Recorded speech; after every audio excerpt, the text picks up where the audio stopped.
tiangnya Masjidil Aqsa, apa-apa saja yang ada di sekeliling Masjidil Aqsa, apa-apa saja yang ada di dalam Masjidil Aqsa. Kalau benar apa yang dijawab Nabi Muhammad itu, maka dia benar. Kalau tidak, maka dia telah berbohong, kata Abu Bakar pada saat itu. Abu Bakar hanya memancing suasana. Abu Bakar bukan dia tidak percaya kepada Nabi Muhammad, dia percaya kepada Nabi Muhammad. Dia hanya memancing Abu Lahab dan orang-orang yang tidak percaya dengan Nabi Muhammad. Kemudian ditanyalah, ya Muhammad, berapa tiangnya Masjidil Aqsa?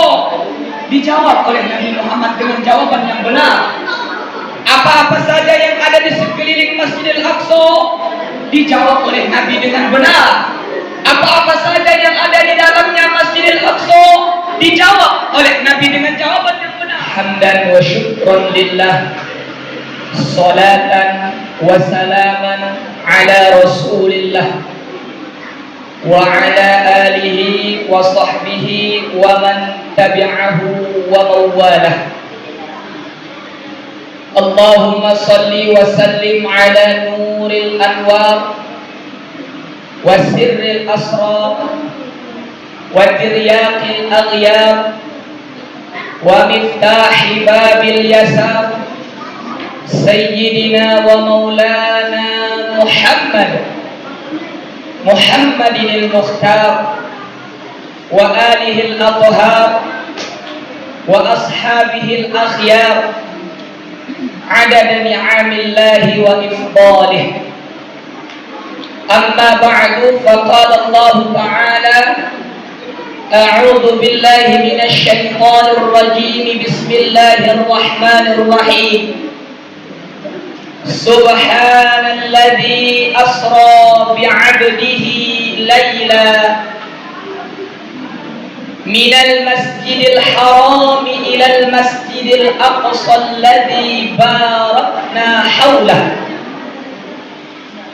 alladzi barakna hawlahu linuriyahu min ayatina innahu huwas sami'ul basir.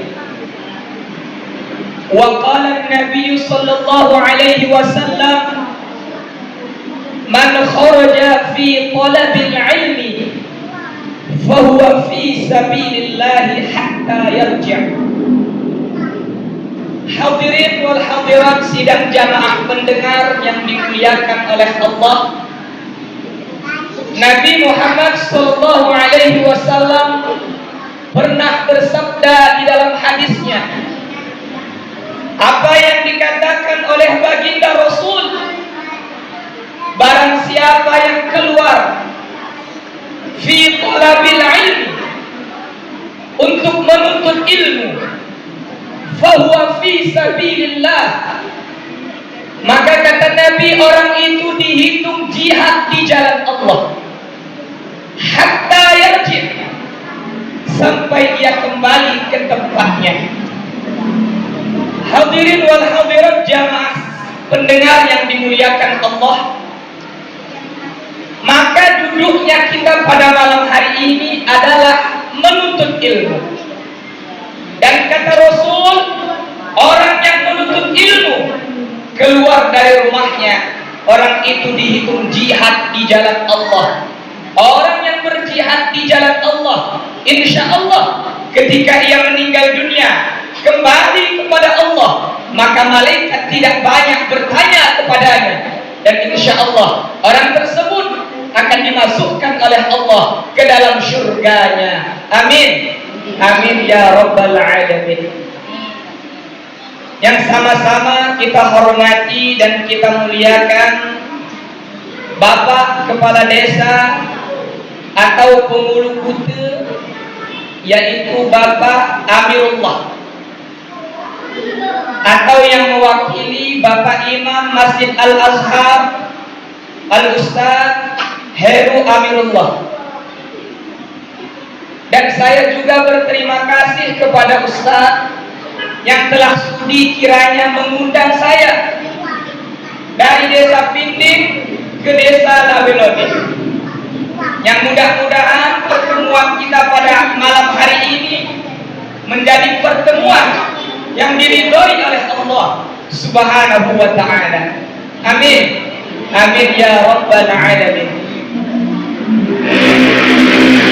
Sama-sama juga kita hormati dan kita muliakan tamu undangan, bapak-bapak, ibu-ibu, hadirin wal hadirat, sidang jamaah pendengar yang dimuliakan oleh Allah dan yang sama-sama kita cintai dan kita banggakan, anak-anak kita baik laki-laki ataupun perempuan, yang mudah-mudahan setelah mereka kita ajak ke masjid kita ini untuk memperingati Isra wal Mi'raj, maka mudah-mudahan anak-anak kita menjadi anak-anak yang soleh maupun solehah. Amin.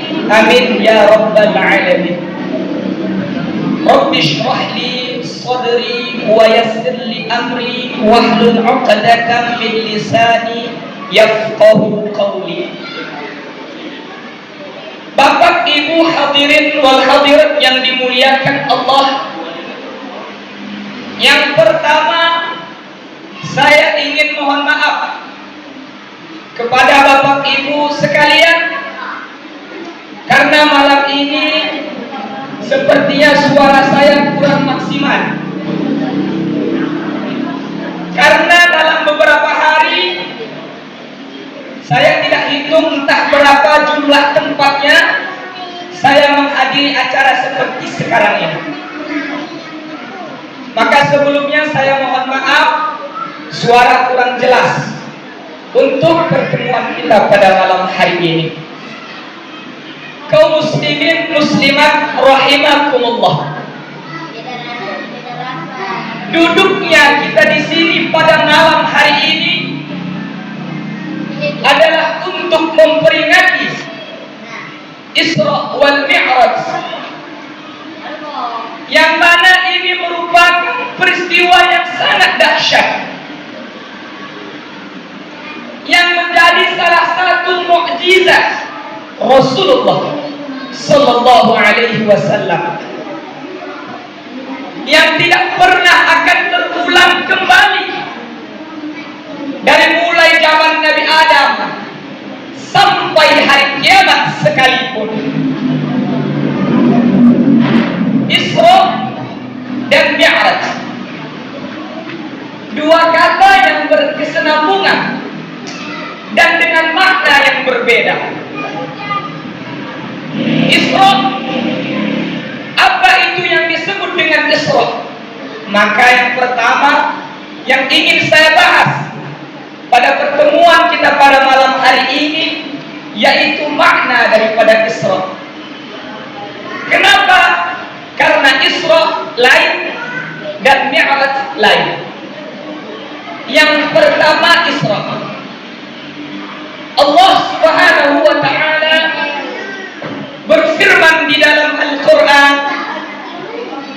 yang tadi sudah sama-sama kita dengarkan, yang dilantunkan oleh ananda kita di dalam surah Al-Isra ayat 1. Allah mengatakan, Subhanalladzi asra bi'abdihi.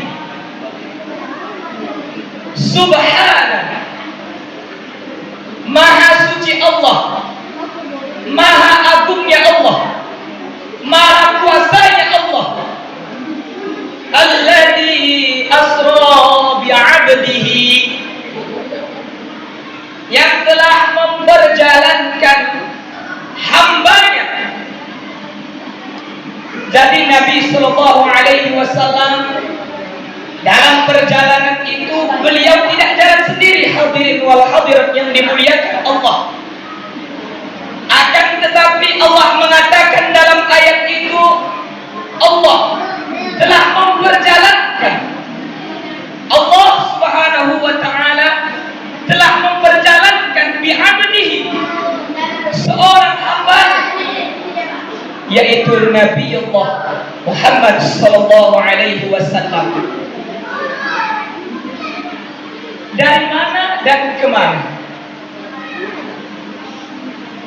Lailan, pada malam hari, minal masjidil haram. Pada malam hari Allah Subhanahu wa ta'ala telah memperjalankan seorang hambanya, seorang kekasihnya, minal masjidil haram, dari masjidil haram, yaitu tempatnya di kota Mekah. Lalu kemana Nabi diperjalankan oleh Allah? Dari masjidil haram ilal masjidil aqsa, ke masjid al-aqsa, tempatnya di Palestina, yang mana sudah bersama-sama juga kita ketahui bahwa ada beberapa banyak saudara kita di Palestina dijajah oleh orang-orang Israel la'natullah alaih. Kenapa Allah sebutkan nama Masjidil Aqsa di dalam ayat Al-Isra ini? Allah Subhanahu wa ta'ala ingin mengingatkan hambanya di Kutacane atau di Lawiloni bahwa kita mempunyai saudara. Al-Islamul Ukhwah, Islam itu bersaudara, bukan saudara satu ibu satu bapak, bukan saudara satu negara, bukan saudara satu marga, akan tetapi saudara karena kalimat la ilaha illallah, tiada Tuhan selain Allah. Betapa banyak saudara kita di Palestina dijajah oleh orang-orang Israel, sedang mereka melaksanakan sholat dibom oleh orang Israel. Anak-anak seperti anak-anak kita pada malam hari ini, ketika mereka membaca kalamullah Al-Quran, mereka ditembak oleh orang-orang Israel la'natullah alaih.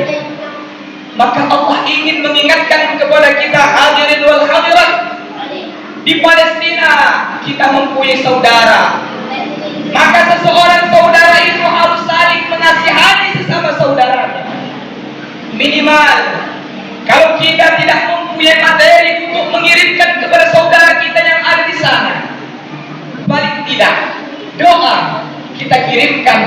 Mudah-mudahan dengan doa yang kita panjatkan kepada Allah, saudara kita di Palestina dilindungi oleh Allah Subhanahu wa ta'ala dan diberikan kesabaran oleh Allah Subhanahu wa ta'ala. Hadirin wal hadirat, Bapak Ibu yang dimuliakan oleh Allah Subhanahu wa ta'ala,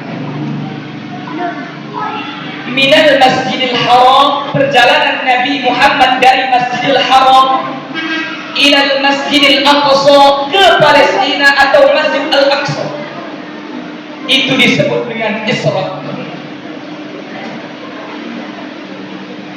Jarak dari Masjidil Haram ke Masjidil Aqsa tidaklah dekat.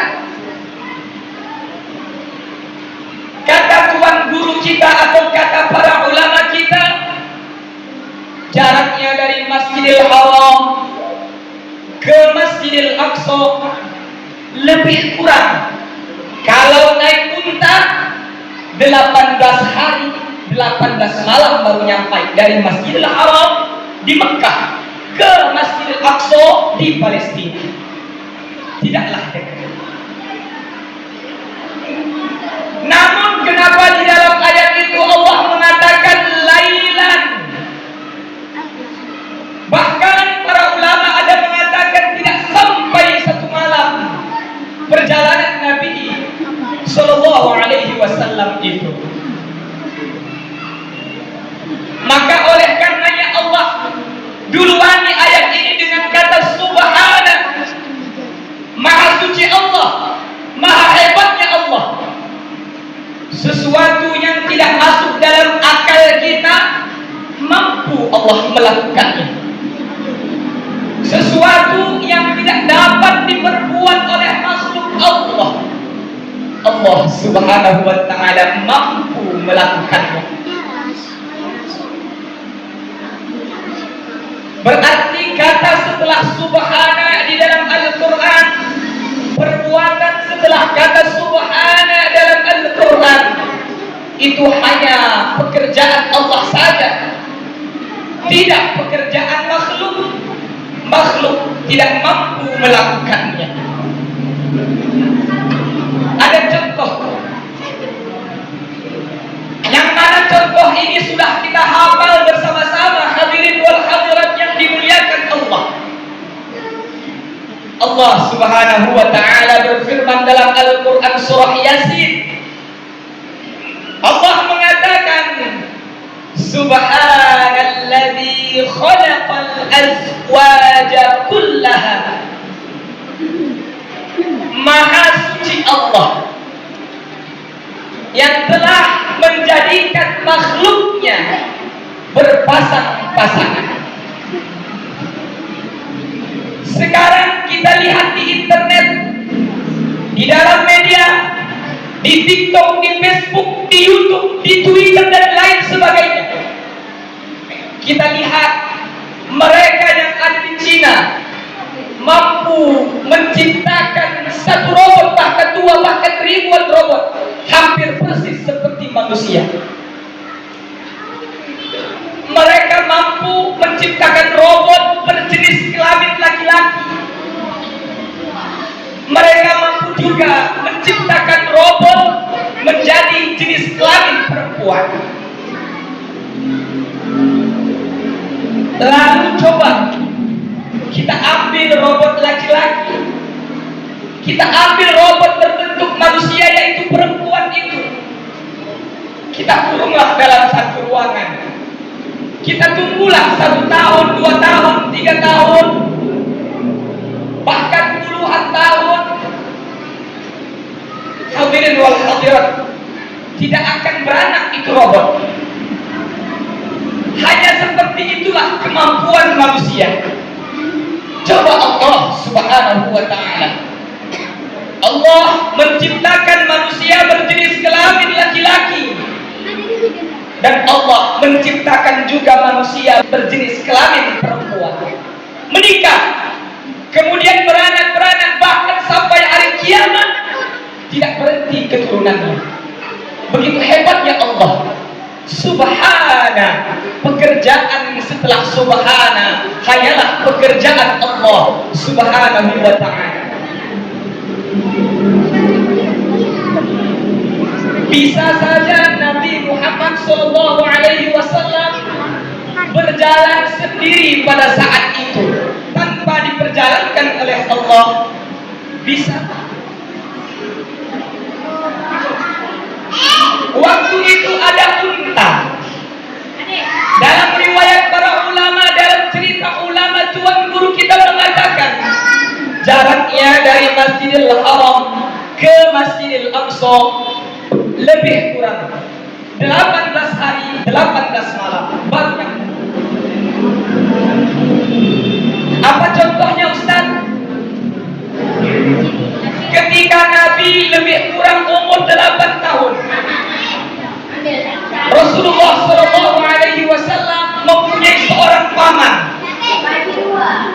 Nah, Ustaz mau tanya sama anak yang laki-laki yang duduk di hadapan Ustaz.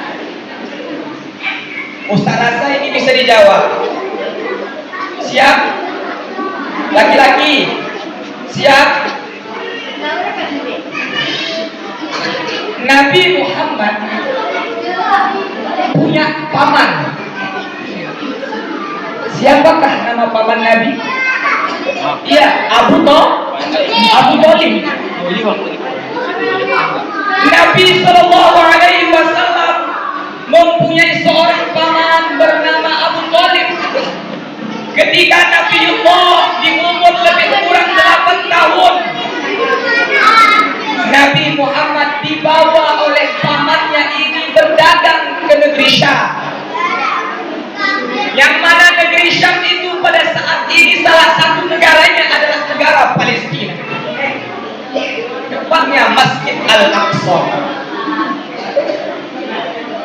Sewaktu Nabi berdagang dengan pamannya ke negeri Syam, dibawa Nabi kecil umur lebih kurang 8 tahun oleh pamannya Abu Thalib. Saat perjalanan itu ada seorang pendeta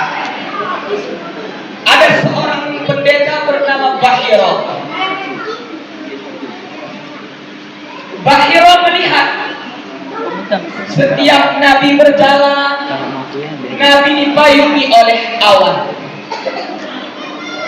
Setiap Nabi berjalan, Nabi dipayungi oleh awan.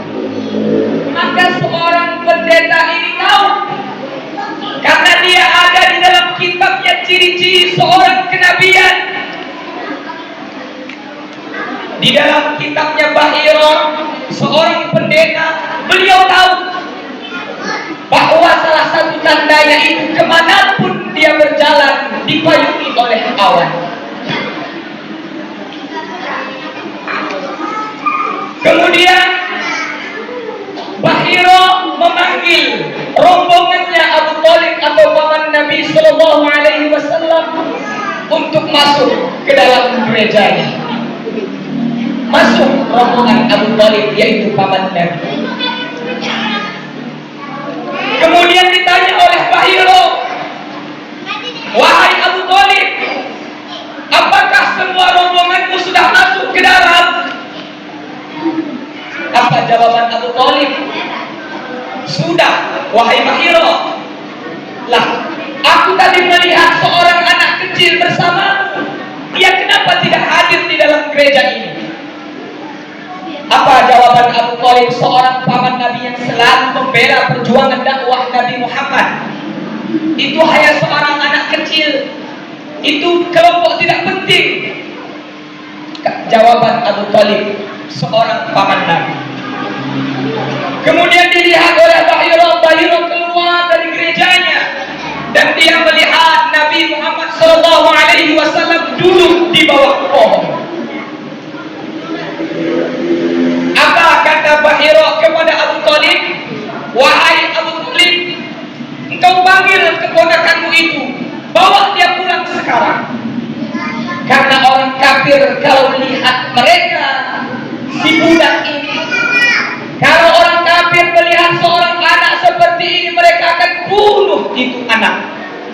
Kata Bahiro kepada Abu Thalib. Kenapa Bahiro tahu? Pohon yang mana Nabi berteduh di bawah pohon itu, awalnya kata para ulama atau tuan guru kita, pohon yang memayungi Nabi sewaktu duduk di hadapan gereja ini, tadinya pohon itu tidak tempatnya di situ.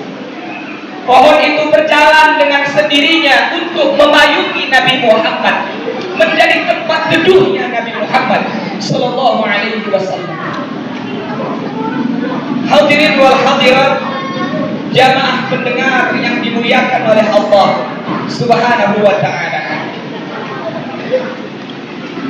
Kemudian ini yang pertama, bukti bahwa Nabi sebelum melaksanakan perjalanan Isra dan Mi'raj dari Masjidil Haram ke Palestina, beliau dulu pernah berjalan dari Masjidil Haram ke negeri Syam atau sekarang kita sebut dengan Palestina, dan jaraknya 18 hari 18 malam. Yang kedua, Nabi Muhammad Sallallahu Alaihi Wasallam mempunyai seorang istri tercintanya Nabi Muhammad, bernama Sayyidah Khadijah Al-Kubra.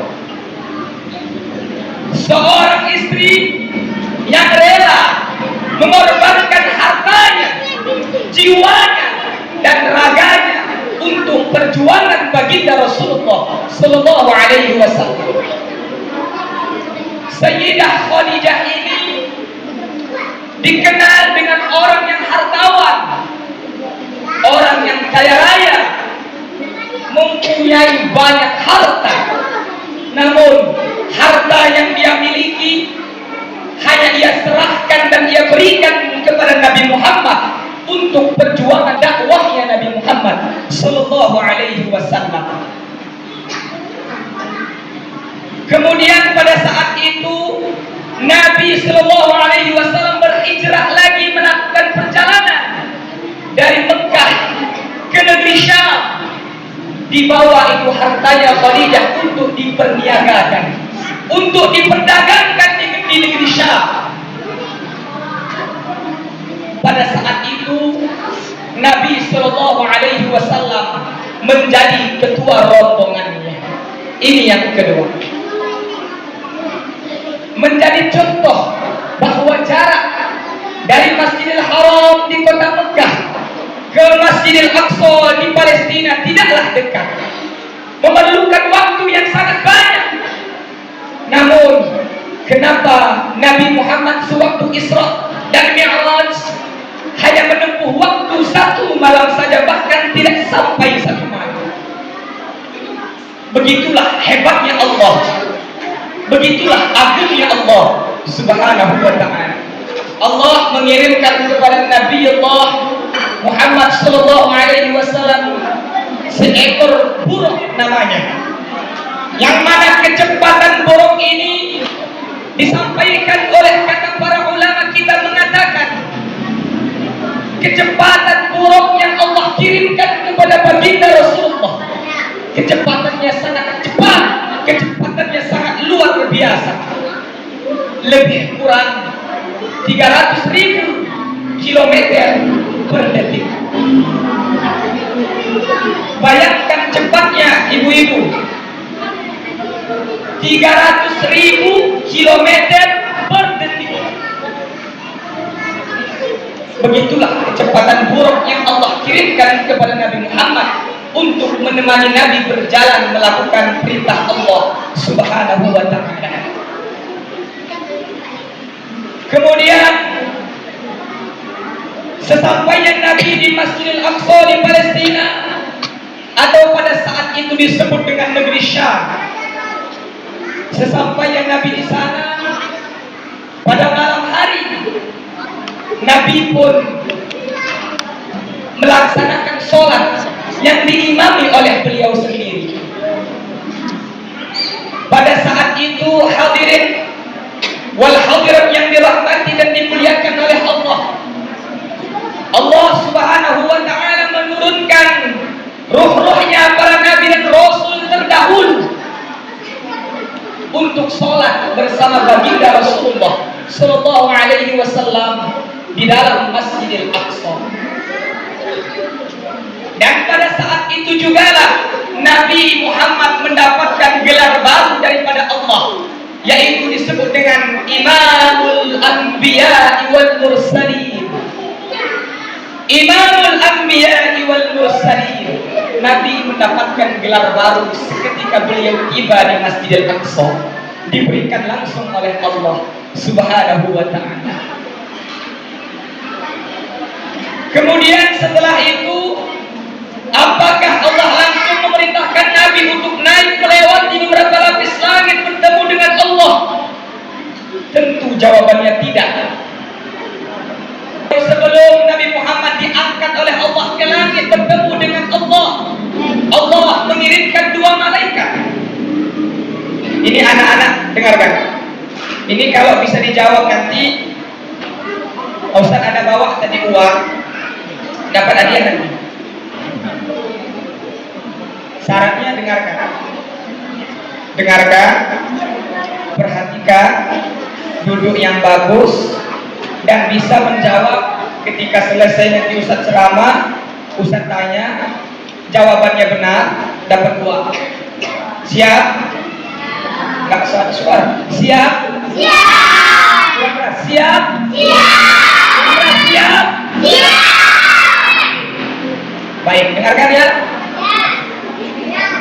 Nabi Muhammad sallallahu alaihi wasallam sebelum beliau diangkat oleh Allah dari Masjidil Aqsa untuk bertemu dengan Allah Subhanahu wa ta'ala, Allah mengirimkan 2 malaikat bernama, yang pertama malaikat Jibril alaihi salam, yang kedua malaikat Mikail.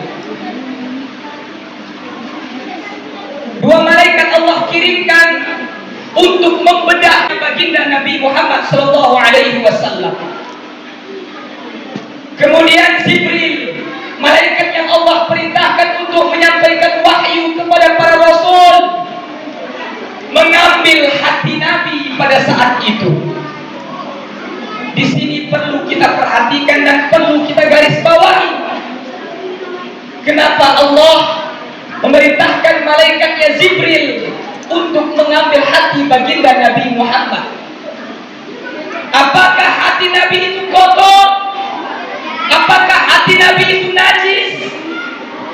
Tentu tidak. Nabi dari sejak beliau kecil hingga dewasa tidak pernah dikenal dengan orang yang buruk. Tidak pernah dikenal beliau itu dengan orang yang maksiat. Beliau tidak dikenal dengan orang yang durhaka kepada Allah, melainkan beliau adalah seorang rasul, seorang kekasih Allah yang tidak ada dosa daripadanya. Lalu kenapa hati baginda Nabi Muhammad diambil oleh malaikat Jibril? Allah Subhanahu wa taala ingin memasukkan hikmah, pelajaran ke dalam hatinya baginda Nabi Muhammad. Kemudian dimasukkan lagi oleh malaikat Jibril. Dan yang paling hebatnya keagungan Allah pada saat itu, Allah memberikan kehebatan kepada malaikatnya yang bernama Jibril. Ketika itu bekas bedahannya Nabi Muhammad hampir tidak kelihatan. Orang tua yang dimuliakan Allah, hampir tidak kelihatan bekas bedahnya Nabi Muhammad SAW. Dikiaskan oleh para ulama kita, hampir seperti satu helai benang saja bekas bedahnya Nabi Muhammad SAW, hanya seperti itu. Kemudian apa pelajaran daripada di bedahnya Nabi Muhammad? Para ulama kita, para ilmuwan sekarang mendapatkan satu ilmu, yaitu ilmu bedah. Sebelum malaikat Jibril Allah perintahkan untuk membedah Nabi Muhammad, pada saat itu belum ada ilmu bedah seperti yang kita lihat sekarang ini. Dulu belum ada ilmu bedah. Ketika kapan munculnya ilmu bedah? Setelah Nabi Muhammad dibedah oleh malaikat Jibril, Allah perintahkan. Hadirin wal hadirat yang dimuliakan oleh Allah Subhanahu wa taala. Kemudian setelah itu Nabi Muhammad SAW Allah perintahkan untuk naik ditemani oleh buruk yang Allah kirimkan kepada beliau. Nabi Muhammad naik ke langit yang pertama. Di langit yang pertama Nabi Muhammad bertemu dengan Nabi Adam alaihissalam. Di langit pertama Nabi Muhammad bertemu dengan Nabi Adam. Apakah cukup sampai langit pertama kemudian Nabi Muhammad bertemu langsung dengan Allah? Tentu jawabannya tidak. Nabi naik lagi ke langit yang kedua. Di langit yang kedua Nabi Muhammad sallallahu alaihi wasallam, di sana Nabi bertemu dengan Nabi Isa alaihi salam. Di langit yang kedua Nabi Muhammad bertemu dengan Nabi Isa. Apakah cukup perjalanan Nabi hanya sampai di langit kedua kemudian bertemu langsung dengan Allah? Tentu jawabannya tidak. Diangkat lagi oleh Allah ini Nabi Muhammad di langit ketiga. Sampai yang Nabi Muhammad di langit ketiga, dan Nabi pun bertemu dengan Nabi yang dijuluki dengan Nabi Tampan. Anak-anak tahu siapa Nabi Tampan? Nabi Yusuf. Di langit ketiga Nabi Muhammad bertemu dengan Nabi Yusuf.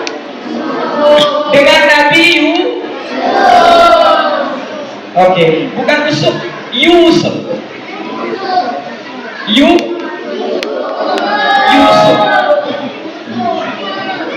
Dari langit ketiga Nabi dinaikkan lagi oleh Allah, sampailah Nabi di langit keempat.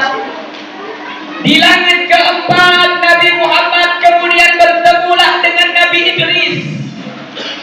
Nabi Idris. Apakah cukup perjalanan Nabi hanya sampai di langit keempat saja? Dari mana tahu? Naik lagi Nabi diangkat oleh Allah, sampailah Nabi di langit kelima. Di langit kelima Nabi Muhammad bertemulah dengan Nabi Harun alaihissalam. Nabi Harun alaihissalam. Dari langit kelima diangkat lagi oleh Allah sampailah Nabi Muhammad di langit keenam. Dan di sana Nabi Muhammad bertemu dengan Nabi Musa alaihissalam. Dari langit keenam Nabi Muhammad diangkat lagi oleh Allah sampailah Nabi di langit ketujuh. Dan di sana Nabi Muhammad bertemu dengan Nabi siapa? Nabi Isa. Isa kan udah tadi. Nabi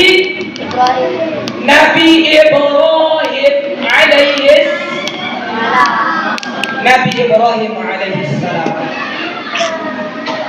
Kemudian buruk yang tadinya menemani perjalanan Nabi, dan dia mengatakan kepada Nabi Muhammad, wahai Nabiullah, sudah, aku sampai di sini saja.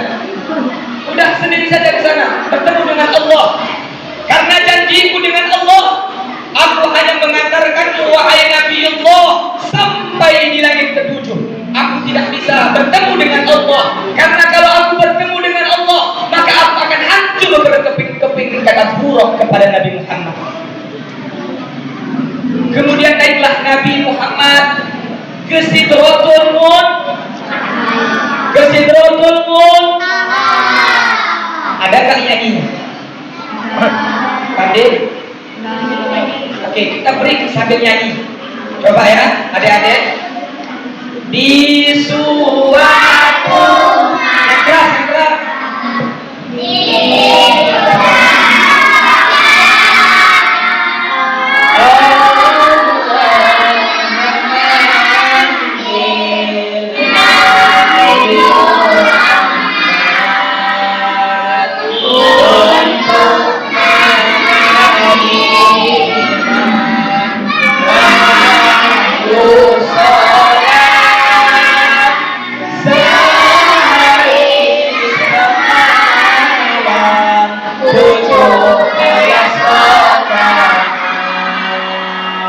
Dari Masjidil Haram. Gimana suaranya? Ayo.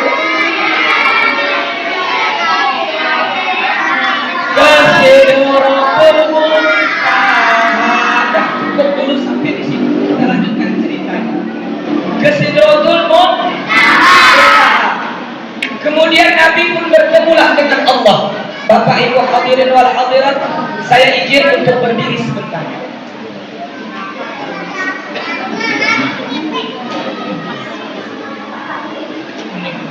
Kemudian Nabi Muhammad bertemu dengan Allah. Pertama kali beliau melihat Allah Subhanahu wa taala, maka Nabi pun mengucapkan bacaan yang mana bacaan ini termasuk salah satu bacaan rukun di dalam salat kita. Ketika tidak membaca salah satu rukun itu, maka batallah salat yang kita kerjakan. Apa bacaan yang dibaca Nabi Muhammad sallallahu alaihi wasallam? At-tahiyyatul mubarakatus shalawatut thayyibatu lillah. Kemudian dijawab oleh Allah Subhanahu wa taala, Assalamu alayka ayyuhan nabiyyu wa rahmatullahi wa barakatuh. Inilah dialog Nabi Muhammad dengan Allah ketika perjalanan Mi'raj bertemu dengan Allah Subhanahu wa ta'ala. Kemudian Allah memberikan perintah kepada Nabi Muhammad, yaitu salat 50 waktu, satu hari satu malam. Bayangkan, salat 50 waktu satu hari satu malam. Ini Nabi sampaikan kepada kita umatnya. Apa jawaban Nabi ketika Allah memerintahkan sholat itu kepada beliau dan disampaikan kepada umatnya? Baik wahai Allah, aku akan sampaikan ini kepada umatku. Kemudian di langit ke-6. Disetop oleh Nabi Musa, wahai Nabiullah, apa yang Allah perintahkan kepadamu? Aku diperintahkan Allah untuk menyampaikan kepada umatku sholat 1 hari 1 malam 50 waktu, kata beliau. Apa jawaban Nabi Musa alaihissalam? Wahai Nabiullah Muhammad, aku ini umatku dikenal dengan umat yang gagah, kata beliau. Umat Nabi Musa dikenal dengan umat yang kekal. Apa kata Nabi Musa kepada Nabi Muhammad? Wahai Nabiullah, umatmu itu adalah umat yang kecil-kecil. Iman umatmu itu lemah, kata beliau. Umatmu tidak akan sanggup sholat 50 waktu 1 hari 1 malam. Coba minta diskon lagi sama Allah, minta kurang sama Allah Subhanahu wa ta'ala. Kemudian Nabi bertanya kepada malaikat Jibril, wahai Jibril, apakah aku boleh kembali lagi kepada Allah, bertemu dengan dia untuk meminta kurang sholat yang Allah perintahkan ini, wahai Jibril?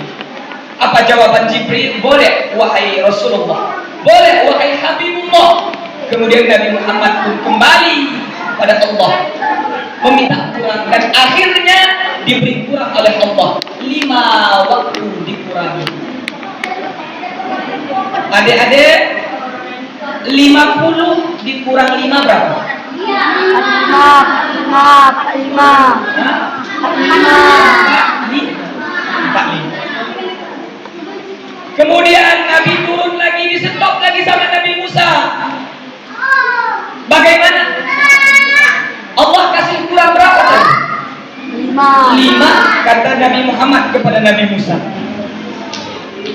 Umatku adalah umat yang kekal, yang besar-besar. Umatku nggak sanggup sholat 45 waktu itu 1 hari 1 malam. Minta kurang lagi sama Allah. Nabi Muhammad pun kembali lagi berjumpa dengan Allah, dan Allah mengurangi sholat itu setiap Nabi naik turun 5 waktu. Dalam kitabnya para ulama kita mengatakan naik turunnya Nabi Muhammad itu dihitung 9 rakaat. Sampailah sholat yang 50 waktu yang Allah perintahkan awalnya kepada Nabi Muhammad, sisa menjadi 5 waktu. Ada nggak nyanyinya? Subuh 2 rakaat, zuhur asar 4, maghrib 3, isya 4. Jangan sampai lupa. Dah stop sampai di situ. Berapa waktu? 5 waktu. Allah beri kurang sholat yang Allah perintahkan kepada Nabi Muhammad 50 menjadi 5 waktu sholat. Kemudian Nabi Muhammad turun. Apakah tidak disetop lagi oleh Nabi Musa? Disetop lagi sama Nabi Musa. Apa kata Nabi Musa? Berapa dikasih Allah kurang? Tinggal 5 lagi wahai Musa. Coba minta kurang lagi sama Allah, mana tahu dikasih. Apa jawaban Nabi Muhammad? Wahai Nabi Musa, aku sudah malu. Allah terlalu banyak mengurangi sholat yang awalnya ia perintahkan untuk kusampaikan kepada umatku, wahai Musa. Udah cukup sampai 5 saja. Ini akan menjadi oleh-oleh kepada umatku. Kemudian turunlah Nabi Muhammad SAW. Sampailah Nabi di kota Mekah. Sesampainya Nabi Muhammad di kota Mekah, kemudian diceritakanlah perjalanan yang barusan beliau lakukan. Diceritakanlah itu kepada keluarga beliau. Apakah keluarga beliau tidak percaya dengan ucapannya Nabi Muhammad? Tentu keluarganya percaya kepada beliau. Orang-orang yang bersama Nabi Muhammad tidak pernah melihat kesalahannya Nabi Muhammad. Orang-orang yang hidup bersama dengan Nabi Muhammad tidak pernah melihat Nabi Muhammad itu bermaksiat kepada Allah dan sesama manusia. Nabi Muhammad itu adalah orang yang tidak pernah berbuat satu kesalahan pun. Keluarganya Nabi Muhammad percaya dengan Nabi Muhammad dari hasil perjalanan yang barusan beliau lakukan. Kemudian singkat cerita, sampailah cerita Nabi Muhammad ini kepada seorang musuhnya, kepada seorang yang benci kepada beliau. Namanya adalah Abu Lahab. Siapa namanya? Abu Lahab ini adalah seseorang yang sangat membenci Nabi Muhammad, musuhnya Nabi Muhammad sallallahu alaihi wasallam. Abu Lahab ini menganggap Nabi Muhammad itu sebagai musuh, tetapi Nabi Muhammad menganggap Abu Lahab tidak pernah menjadi musuh. Kemudian sampailah cerita perjalanan Nabi kepada Abu Lahab, dan Abu Lahab sangat senang. Abu Lahab sangat bergembira. Kenapa musuh bergembira dengan perjalanan Nabi Muhammad? Abu Lahab merasa itu adalah peluang besar. Abu Lahab merasa itu adalah kesempatan yang luar biasa untuk menjatuhkan Nabi Muhammad. Kemudian didatangilah Nabi Muhammad oleh Abu Lahab. Wahai Muhammad, kata Abu Lahab. Apa gerangan wahai Abu Lahab? Apa jawaban Abu Lahab? Aku barusan dengar, wahai Muhammad. Abu Lahab itu enggan memanggil Nabi Muhammad dengan sebutan Nabi. Abu Lahab ini adalah orang yang benci dengan Nabi Muhammad. Dia enggan memanggil Nabi Muhammad itu dengan gelar, dengan kata penyandangnya. Dia tidak mau. Dia memanggil langsung dengan sebutan nama. Wahai Muhammad, kata beliau, aku barusan dengar kabar bahwa engkau melakukan perjalanan dari Masjidil Haram di kota Mekah ini ke Masjidil Aqsa di Palestina atau di negeri Syam cuma satu malam saja.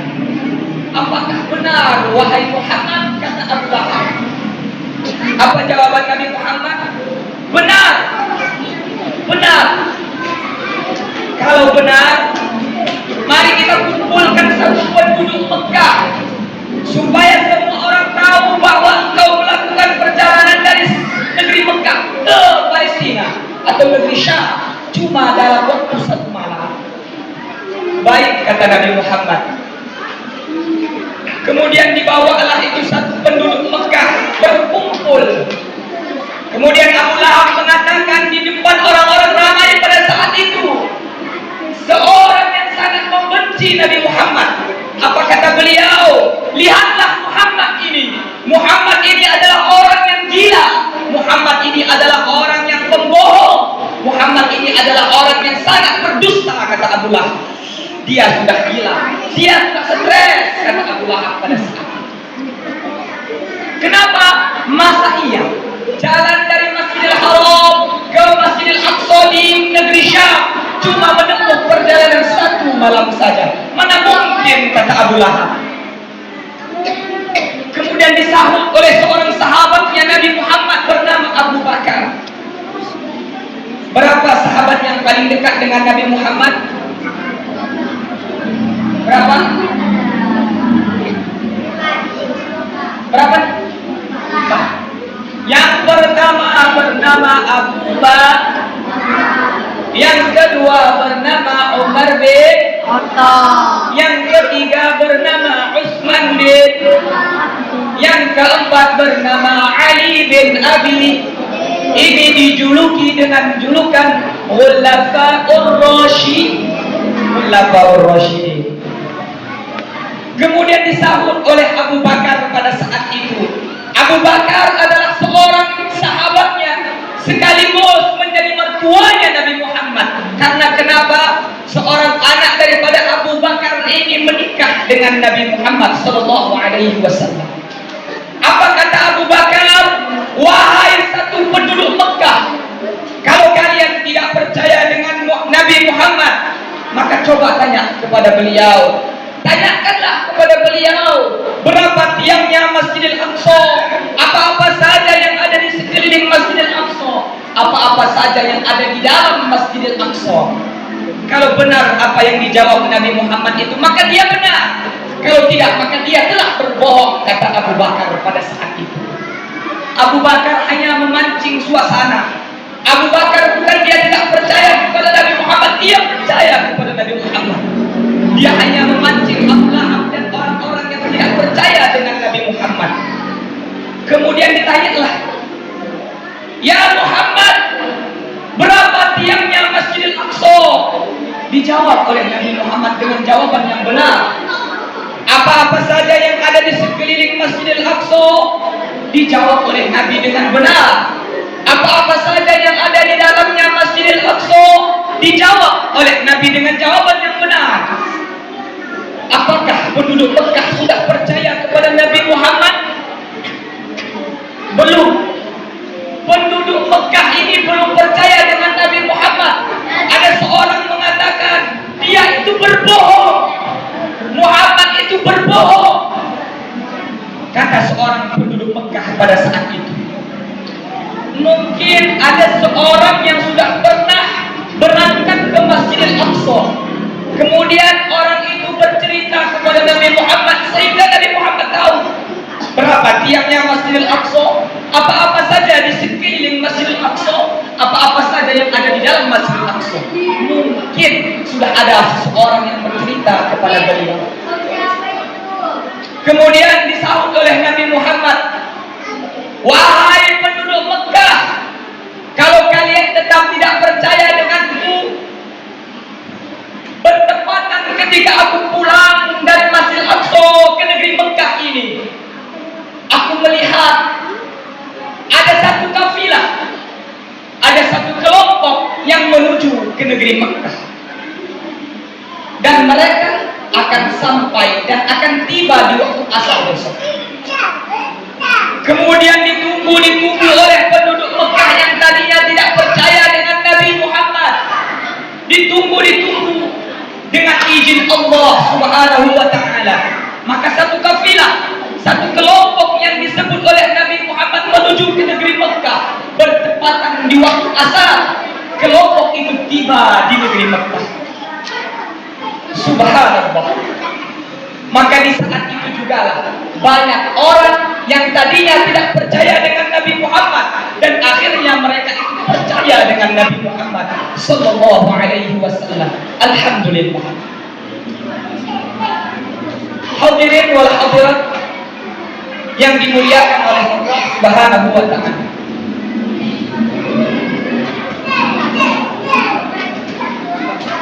Kemudian yang terakhir, apa hikmah yang dapat kita petik? Apa pelajaran yang dapat kita ambil dari peristiwa Isra dan Mi'rajnya Nabi Muhammad?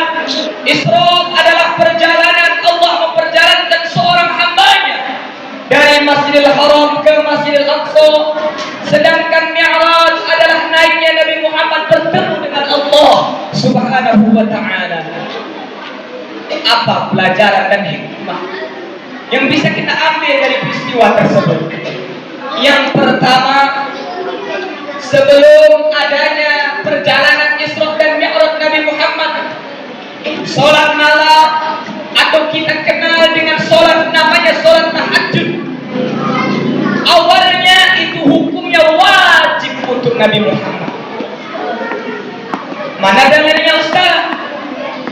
Mari kita buka di dalam Al-Quran surah Al-Muzammil. Allah mengatakan, Bismillahirrahmanirrahim, Ya ayyuhal muzammil qumil laila illa qalila.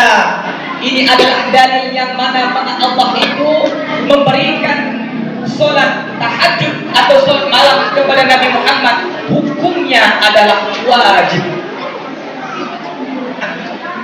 Ketika kapankah sholat malam itu atau sholat tahajud menjadi sunnah seperti yang kita ketahui sekarang ini? Setelah perjalanan Nabi Muhammad, Isra dan Mi'rajnya Nabi Muhammad, maka Allah menurunkan firman-Nya yang berbunyi Bismillahirrahmanirrahim, wa minal laili fatahajjad bihi nafilatan lak. Salat malam yang tadinya wajib hukumnya Allah ganti dengan sunnah. Kenapa? Karena kemuliaannya Nabi Muhammad. Nabi Muhammad ini sayang kepada kita umatnya. Sedangkan sholat subuh, zuhur, asar, maghrib dan isya 5 waktu, kalau ditambah lagi 1 waktu bangun tengah malam untuk melaksanakan sholat, bisa dikatakan satu kampung ini, maaf 1000 maaf katanya, mungkin hanya 1, 2, 3 orang yang mengerjakannya. Begitu juga dengan kampung yang lain, begitu juga dengan desa yang lain. Bangun tengah malam tidaklah enak, bangun tengah malam sedang enak-enaknya tidur tidaklah enak dibangunkan untuk melaksanakan sholat. Allah sayang kepada Nabi Muhammad, dan Nabi Muhammad sangat mencintai kita sebagai umatnya. Ini pelajaran yang pertama. Kemudian yang kedua, Allah memerintahkan sholat kepada Nabi Muhammad dan disampaikan kepada umatnya. Dan sholat itu merupakan oleh-oleh dari Nabi Muhammad kepada kita umatnya. Coba bayangkan, kita buat satu contoh. Yang pertama, ada orang namanya si Fulan, kita buat namanya si A. Kemudian ada si Fulan satu lagi namanya B. Si A dan si B, mereka ini bersahabat, mereka sangat dekat, mereka sangat mencintai sesama mereka. Kemudian pada suatu cerita, si A ini berangkat ke negeri Medan. Si A berangkat ke negeri Medan. Kemudian seketika si A hendak pulang ke kampung halamannya bersama si B. Si A mengingat. Si A mengingat dia mempunyai seorang sahabat si B. Pada saat itu si A hanya membawa uang 150.000. Ini contoh. Kita buat contoh ongkos berangkat dari Medan ke Kutajani, kita buat contoh 100.000. Sedangkan si A pada saat itu hanya punya uang 150.000, tidak lebih dan tidak juga kurang. 150.000. 100 untuk ongkosnya pulang ke Kutajani. 50 ini dia sisihkan, bukan untuk dia berfoya-foya, tetapi dia ingin membelikan hadiah atau oleh-oleh kepada sahabatnya si B. Si A ingin membelikan oleh-oleh dari uang yang 50 ia pegang pada saat itu. Kalau ia gunakan 100 untuk ongkosnya, 50 untuk membelikan oleh-oleh kepada sahabatnya, maka tidak sisa 1.000 lagi pun uang yang dia pegang pada saat itu. Tapi karena beliau merasa sayang si A ini kepada si B, dia rela uangnya habis. Dia rela tidak memegang uang 1.000 pun ketika ia pulang ke Kutajani. Kemudian dibelikan si Allah anggur, dibelikan si Allah markisa, diberikan si Allah jeruk dan lain sebagainya dengan uang 50.000. Kemudian hadirin, dibawalah buah ini pulang ke Kutajani. Sesampainya di Kutajani pada malam hari, dan si A pun mendatangi rumahnya si B, padahal si A belum nyampe juga ke rumahnya. Dia sudah dulu di rumah sahabatnya. Assalamualaikum fulan. Waalaikumsalam. Ada apa gerangan sahabatku engkau datang malam-malam ke rumahku? Lihatlah fulan, aku baru pulang dari Medan. Aku membawa buah-buahan ini hanya untukmu si fulan. Aku rela membelikan ini untukmu si fulan, kata si A kepada si B. Alhamdulillah, terima kasih si A, kata si B. Aku senang. Di ucapannya dia mengatakan senang. Aku senang, kata si B kepada si A. Baik, alhamdulillah, kata si A kepada si B. Kalau begitu, besok pagi aku kembali lagi ke sini, kita bercerita pengalamanku seketika di Medan. Si B kata si A. Pulanglah si A ke rumahnya. Keesokan harinya pada pagi-pagi, si A berangkat lagi ke rumah si B. Assalamualaikum. Waalaikumsalam. Kemudian mereka bercerita, bagaimana si B, apakah kau senang dengan oleh-oleh yang kubawakan? Apakah engkau bergembira? Apakah oleh-oleh yang kubawakan telah habis engkau makan? Apa jawaban si B?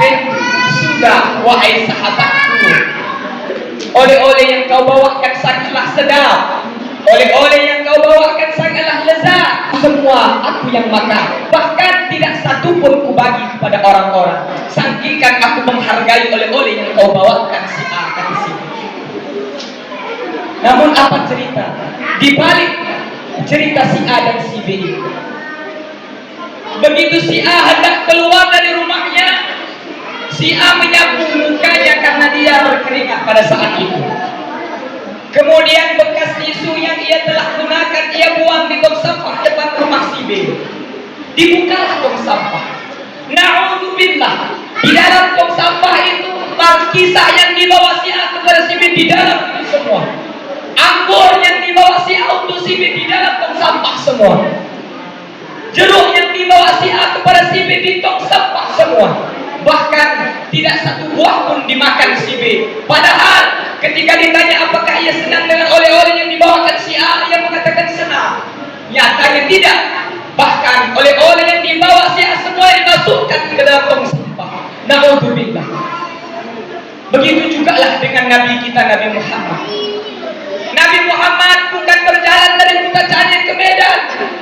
Nabi Muhammad bukan berjalan dari Kota Cadet ke Jakarta, ke Surabaya, ke Sulawesi, ke Sabang dan lain sebagainya. Tapi Nabi Muhammad berjalan sangatlah jauh, dari Masjidil Haram di kota Mekah ke Masjidil Aqsa di Palestina atau Syam, kemudian bertemu langsung dengan Allah. Ini adalah hadiah Nabi Muhammad kepada kita umatnya. Namun coba kita perhatikan sekarang betapa banyak keluarga kita, saudara kita yang rela membuang oleh-oleh yang dibawa Nabi kepada kita ke tong sampah. Kita biarkan sholat itu berlalu, kita tidak mengerjakannya. Kita biarkan waktu zuhur berlalu, kita sibuk di ladang kita, kita sibuk di kantor kita, kita sibuk bercerita dengan teman kita di kedai, kita tidak sholat. Begitu asar tiba, kita pulang ke rumah perjalanan. Waktu maghrib tiba, kita sampai di rumah, kita kecapean. Waktu isya tiba, kita bercerita dengan keluarga kita, kita ketiduran. Waktu subuh tiba, kita tidak bangun, kita kesiangan. Na'udzubillah. Oleh-oleh yang dibawa Nabi kita campakkan begitu saja. Bayangkan jika kita mempunyai sahabat, ketika kita membelikan oleh-oleh kepada sahabat kita, bagaimanakah perasaan kita ketika oleh-oleh yang kita bawakan dibuang begitu saja? Begitu juga dengan Nabi Muhammad. Maka pelajaran dan hikmah dari peristiwa Isra dan Mi'raj, dari pertemuan kita pada malam hari ini, hadirin, kita jagalah oleh-oleh yang dibawa Nabi Muhammad ini. Ini adalah hadiah, adalah suatu kegembiraan kepada kita sebenarnya. Kenapa? Dengan sholat yang kita lakukan, insya Allah kehidupan kita kelak di alam kubur sampai bertemu dengan Allah akan Allah selamatkan. Kenapa? Karena Nabi pernah mengatakan, awwalu ma yuhasabu bihi al-'abdu yawmal qiyamati shalah. Di hari kiamat itu amalan yang pertama kali ditanya oleh malaikat kepada seseorang adalah sholat. Maka yang dulu sering meninggalkan sholat, dari malam ini mari kita tingkatkan kualitas sholat kita. Kita perbaiki sholat kita untuk menjadi hamba yang baik di hadapan Allah Subhanahu wa ta'ala. Dan kelak kita diakui oleh Nabi Muhammad Muhammad sebagai umatnya. Amin, amin ya rabbal alamin. Mungkin sekian yang dapat saya sampaikan. Mudah-mudahan ada manfaatnya bagi kita bersama, terutama bagi saya sendiri. Bapak, Ibu, dan adik-adik kami sekalian, marilah kita bersama-sama bermunajat, bermohon kepada Allah Subhanahu wa Ta'ala agar kiranya acara kita pada malam hari ini diberikan keberkahan oleh Allah Subhanahu wa Ta'ala, dan mudah-mudahan kita dihitung orang yang berjuang di jalan Allah. Dengan ini mudah-mudahan kelak kita akan dimasukkan oleh Allah ke dalam jannah atau surganya Allah Subhanahu wa Ta'ala. Amin, amin ya rabbal alamin. Astaghfirullahaladzim, astaghfirullahaladzim, astaghfirullahaladzim. الذي لا إله إلا هو الحي القيوم ونتوب إليه. نعوذ بالله من الشيطان الرجيم. بسم الله الرحمن الرحيم. الحمد لله رب العالمين حمدا يوافي نعمه ويكافئ مزيده. يا ربنا لك الحمد كما ينبغي لجلال وجهك الكريم وعظيم سلطانك. اللهم صل على سيدنا محمد وعلى آله وصحبه أجمعين. اللهم اغفر لنا ذنوبنا ولوالدينا ولجدنا ولجداتنا ولمشايخنا ولجميع المسلمين والمسلمات والمؤمنين والمؤمنات الأحياء منهم والأموات إنك على كل شيء قدير. اللهم اهدنا الصراط المستقيم صراط الذين أنعمت عليهم من النبيين والصديقين والشهداء والصالحين. ربنا هب لنا من أزواجنا وذرياتنا قرة أعين واجعلنا للمتقين إماما. ربنا آتنا في الدنيا حسنة وفي الآخرة حسنة وقنا عذاب النار. سبحان ربك رب العزة عما يصفون وسلام على المرسلين والحمد لله رب العالمين. Sekian, terima kasih. Kalau ada perkataan yang salah, saya mohon maaf. Wabillahi taufiq wal hidayah wal ridha wal inayah. Wassalamualaikum warahmatullahi wabarakatuh.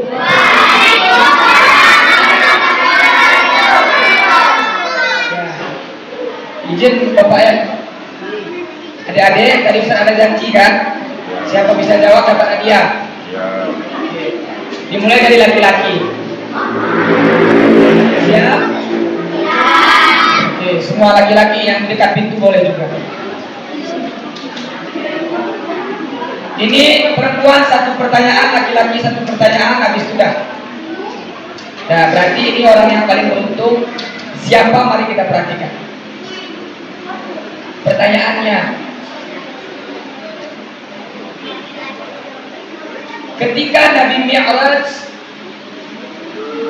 bertemu dengan Allah, naik melewati beberapa lapis langit, di langit keempat Nabi Muhammad bertemu dengan Nabi Harun. Yakin? Bagaimana hadirin, benar?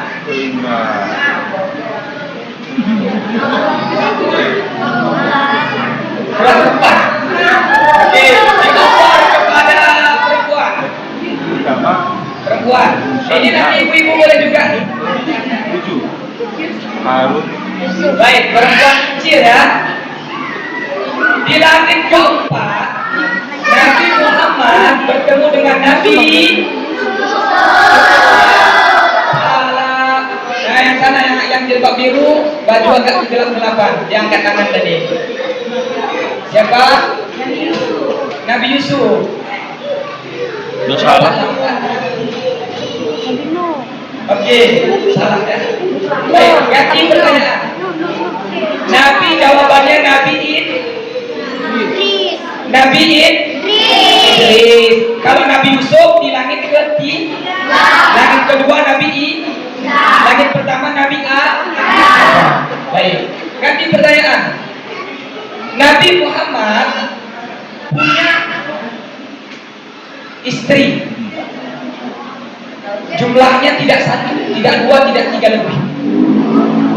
Istri Nabi Muhammad yang pertama, siapa tahu ini rebutan, laki-laki boleh, perempuan boleh jawab. Ibu-ibu nggak boleh. Baik.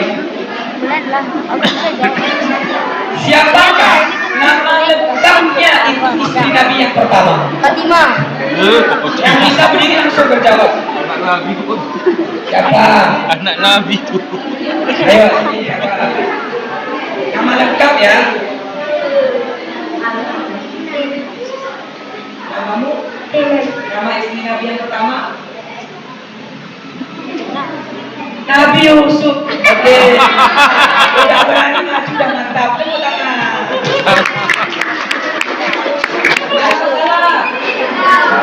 Nabi Yusuf itu kan Nabi, mana mungkin Nabi nikah sama Nabi? LGBT. Oke. Soal yang ketiga. Siapakah nama kakek Upin Ipin?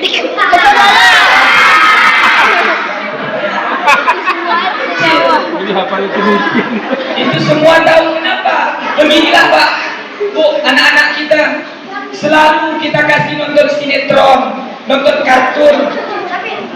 Kartun orang bukan kartun para nabi dan rasul.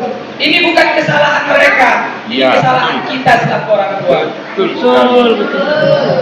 Baik, pertanyaan selanjutnya. Mungkin tahu ya Bang.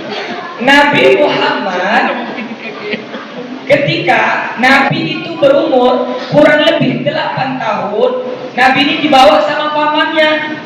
Sama pamannya dibawa berniaga berdagang ke negeri Syam. Siapa nama paman Nabi?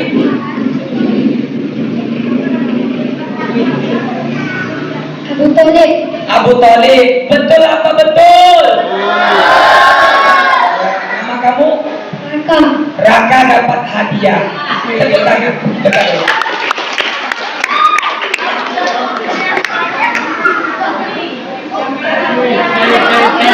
Baik. Nah, terima kasih. Perempuan mau? Baik, ini soal yang kedua. Siap? Ya. Ibu siap, anak-anaknya nih. Baik. Nabi Muhammad sebelum beliau naik Mi'raj bertemu dengan Allah, Nabi itu dibedah dulu. Yang membedahnya itu malaikat Jibril. Malaikat Jibril ini ditemanin, bukan sendiri. Malaikat siapa yang menemani? Perempuan ini. Malaikat siapa yang menemani Nabi malaikat Jibril itu? Tunjuk tangan. Jangan saja berdiri. Siapa? Sini. Ya, dari situ boleh. Siapa? Mika. Mantap. Siapa nama? Isma. Oke. Terima kasih. Jawabannya benar. Sini, harus ke sini. Mana mungkin di situ?